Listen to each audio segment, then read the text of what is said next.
All right, Dylan. So obviously you come over mid-season. Obviously the team doesn't make the playoffs. Season ends a little bit early. But for you coming over mid-season to this team, just how was the experience joining the Gulls and finishing out the year here?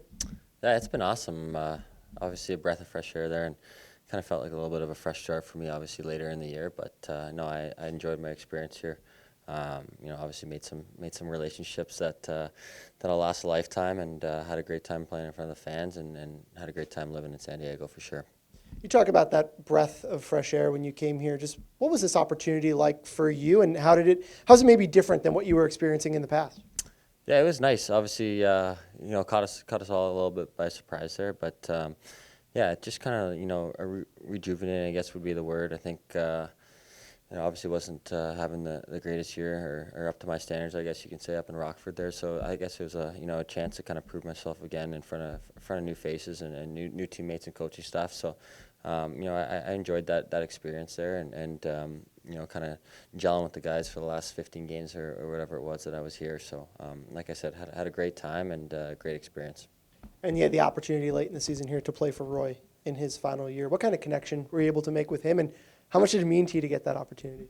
Yeah, that was awesome too, and obviously with him and Mo, that's something that I'll remember forever. And yeah, I think I'd heard stories about him before from a couple of teammates that he was an awesome coach, awesome guy, and obviously he had known my uncle before because he used to coach in Kentucky, and my uncle lived in Kentucky, so we kind of had a little bit of a bond right away. And we were in his first meeting. He mentioned that he knew my uncle and he had been to his farm, I guess, in Kentucky like that. So we kind of early on shared a bond over horses, and I think kind of gained a great connection there over time. Final one is you're in an off season where you are a UFA. Just what did you take from this experience? I don't want to put you on the spot and ask you about signing or anything, but what do you take from this experience with you as you sort of evaluate some of your options and kind of look as where the future lies? Yeah, like I said, I think it was good that I got to come in here and obviously see how kind of the operation works around here, how the management works, and just see the cities, get a feel for everything. That was cool. So something that I'll definitely take into account. And obviously, I would like to be back and kind of try to find a home here.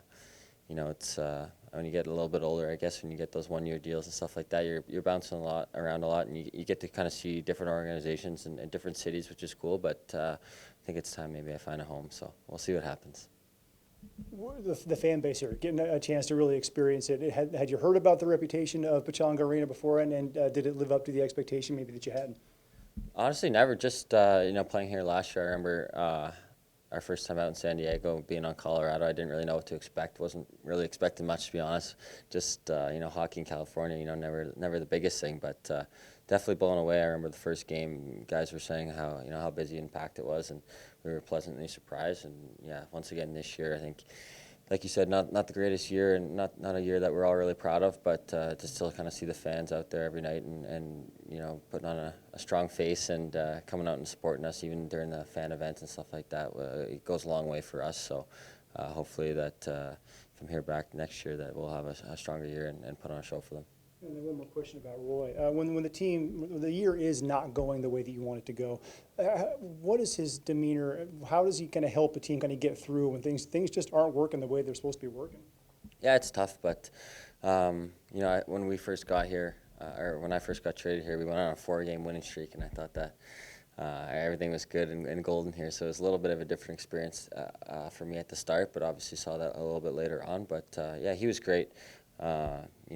Obviously coming to the rink every day, knowing that it's his last season, he was always upbeat and joking around and having fun with it, and obviously bringing around Mo, his son, for those I guess that don't know, but having him every day here was an awesome experience. And guys would always say it's hard to have a bad day when Mo's at the rink, so that's something that we kind of all took to heart, and we're gonna miss him a lot.